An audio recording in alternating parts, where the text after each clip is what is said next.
Thank you so much for attending my Google Slides presentation on every chess YouTuber, ranked.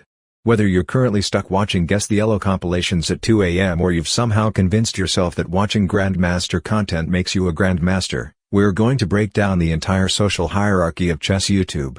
From the biggest names on the platform to the guys your algorithm randomly surfaced at 3 in the morning. Buckle up. At the very top of the mountain in terms of skill sits Hikaru Nakamura. A 5-time United States chess champion. A super grandmaster. One of the strongest blitz and bullet players in the history of the game. And somehow, also one of the most entertaining streamers on the internet. Hikaru doesn't just play chess on YouTube. He plays chess at a level that makes other grandmasters look like they're still figuring out how the horsey moves. His content is a blend of high-level gameplay, react content, viewer challenges, and collaborations that showcase both his terrifying skill and his surprisingly competitive personality. The man will crush a 2,400 rated player in 30 seconds and then spend 5 minutes laughing about it. But here's the thing. And I say this from personal experience. There was a time when I genuinely wanted to improve at chess by watching Hikaru. I thought, this guy is one of the best players alive, surely watching him will make me better. It didn't. Because Hikaru's content is not built for learning. It's built for entertainment. He moves so fast and plays at such a high level that trying to learn from him is like trying to learn how to drive by watching Formula 1. You're not picking up technique. You're just watching a guy go impossibly fast and wondering how he does it. When Hikaru analyzes a position, he's seeing 15 moves deep in real time while casually eating lunch. That's incredible to witness. But it teaches you absolutely nothing because your brain doesn't work like that, and neither does mine, and neither does anyone's who isn't a super grandmaster. The community treats Hikaru with a mixture of awe and mild fear. He is respected universally for his skill, though his personality can be polarizing. He's competitive to a degree that borders on pathological, and he has been known to hold grudges with the dedication of someone maintaining a lifelong hobby. Hikaru is the best player on this list by a mile. But being the best player and being the best chess YouTuber are two very different things. If you want to be entertained, Hikaru is your guy. If you want to actually get better at chess, you're going to need to look elsewhere on this list. B tier. Levy Rosman. The international master who became the biggest chess content creator on the planet. Gotham Chess is the undisputed king of chess YouTube by the numbers, and whether you love him or you're tired of him, you cannot deny the man's impact on the game. Levy essentially taught an entire generation how to play chess through sheer force of personality, consistency, and an alarming willingness to yell sacrifice at a volume that should be illegal. His content covers everything. Opening guides, game recaps, Guess the Elo, tournament coverage, drama commentary, you name it. He is a content machine. The man uploads with the frequency of a news network and somehow maintains a level of energy that suggests he is powered by something stronger than coffee. His greatest achievement is accessibility. Levy made chess cool for people who had never touched a chessboard. He bridged the gap between the hardcore chess community and the general internet audience in a way that no one else has managed. He is the gateway drug of chess YouTube. You watch one how to play chess video and 6 months later you're analyzing the Najdorf Sicilian at 3 AM wondering where your life went wrong. The community has a complicated relationship with him. Hardcore chess players sometimes criticize his content for being surface level or overly clickbaity. The thumbnails are aggressive. The titles are loud.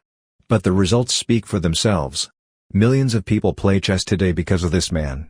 Love him or hate him, Gotham Chess is the face of chess on YouTube, and that is not changing anytime soon. S tier for impact alone. Now we enter the realm of the truly elite. Grandmaster Daniel Nariditzky, known to the internet simply as Danya, is widely considered the single greatest chess educator on YouTube. That is not an exaggeration. That is a community consensus that borders on unanimous. Nariditzky's claim to fame is his speedrun series, where he plays on lower-rated accounts and explains every single thought in his head in real time. And when I say every thought, I mean every thought. The man narrates his chess brain like a nature documentary.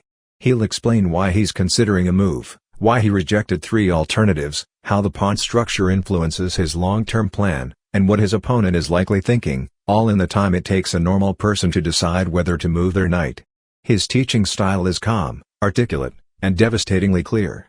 If Finegold is the grumpy professor, Nariditzky is the patient tutor who will sit with you for 3 hours until you understand why your bishop belongs on that diagonal.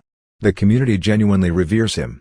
In chess forums, recommending Nariditzky for improvement is practically a reflex. Someone asks how to get better, and before they finish typing, 14 people have already responded with watched Anya speedruns. His only weakness, if you can call it that, is that his content is long. We're talking hour-plus videos of deep, methodical instruction. If you have the attention span of a goldfish on caffeine, this might not be your channel. But if you're serious about getting better at chess, Daniel Nariditzky is not optional. He is required viewing. S tier. Anna Kramling is chess YouTube's main character energy in human form. She is the daughter of Grandmaster Pia Kramling and Grandmaster Juan Manuel Belen Lopez, which means chess is literally in her DNA. She grew up in a household where the dinner table conversation was probably about whether the Grunfeld is still theoretically sound. Anna's content is a blend of over-the-board adventures, online games, and collabs with other chess creators. She brings an energy to chess content that feels genuinely unscripted and spontaneous, like a vlog channel that accidentally became about chess. Her biggest strength is relatability. She's not the highest-rated player on this list, and she doesn't pretend to be. She makes mistakes on camera, laughs about them, and keeps going, which makes her content feel human in a space that can sometimes feel like a lecture hall. The community has a soft spot for Anna. She's charming, she's funny, and she has a knack for creating moments that go viral. Her over-the-board content with random strangers is some of the most genuinely wholesome stuff on chess YouTube. The criticism she sometimes gets is that her content leans more entertainment than education. But honestly, not every chess channel needs to be a masterclass. Sometimes you just want to watch someone play chess in a park and have a good time. Anna Kramling is the channel, and the chess world is. Grandmaster Ben Finegold is the grumpy uncle of chess YouTube. He is a titled Grandmaster, a legitimate chess professional, and he has absolutely zero interest in being nice to you about it. Finegold's content is primarily lecture-based, pulled from his work at the St. Louis Chess Club, and every single video feels like attending a college class taught by a professor who is simultaneously brilliant and deeply annoyed by your existence. His humor is dry enough to start a fire. He will insult your opening choice, your rating, your life decisions, and then calmly explain a positional concept with the clarity of a textbook. The man delivers grandmaster-level instruction wrapped in a layer of sarcasm so thick you could insulate a house with it. The community either loves him or finds him insufferable, and there is no middle ground. Ben Finegold fans are a cult. They quote him like scripture. Tactics, tactics, tactics. Never play f3. Is this good for white? No. If you've spent any time in chess forums, you've seen these phrases repeated with religious devotion. His weakness is accessibility. If you're a complete beginner, a Finegold lecture might feel like being roasted at a comedy club you didn't sign up for. But if you're an intermediate player with thick skin, there is genuinely no one funnier or more instructive on the platform. He is proof that you don't need flashy editing or clickbait thumbnails to build an audience. You just need to be a grandmaster who is permanently unimpressed by everything. A tier. Croissant is the chess YouTuber who is not here to teach you anything, and he will be the first to tell you that. He's around 2,000 rated on chess.com, which means he's good enough to destroy most casual players but still very much in the trenches himself. His content is entertainment first, rating challenges, chaotic chess experiments, and the kind of videos where you're not sure if you're watching a chess channel or a man slowly losing his mind over a board game. He's not a grandmaster dropping knowledge. He's a guy grinding rating and making it funny. He even has an alt channel called Chess is Boring, which is either the most self-aware name in chess YouTube or a cry for help. The community that watches Croissant isn't looking for opening theory or endgame technique. They're looking for a good time, and that's exactly what they get.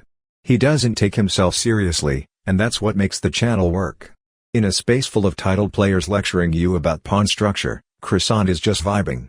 B tier. Chess Page 1 is the chess YouTuber that your algorithm probably hasn't found yet, and that's a tragedy.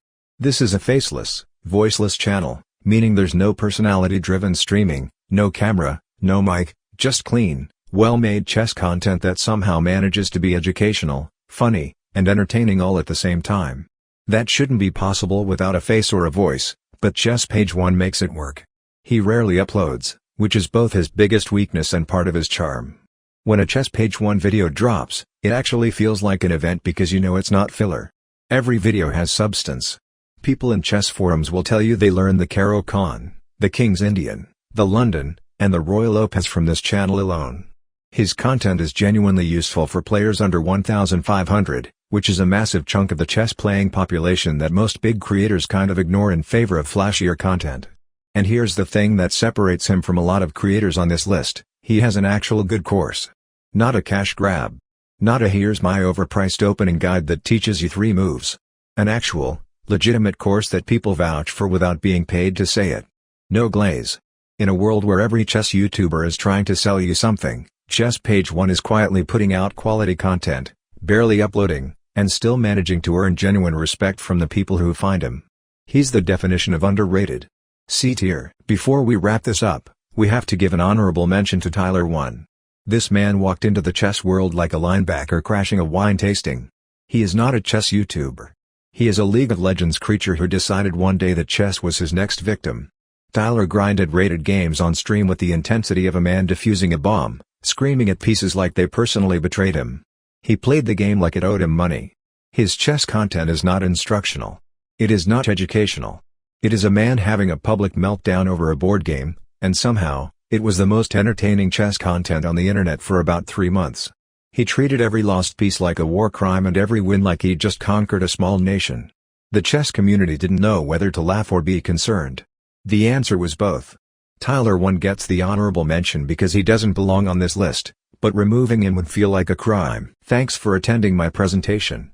If you enjoyed this, like and subscribe, and maybe one day you'll stop blundering your queen on move 6. But probably not. Thanks for watching.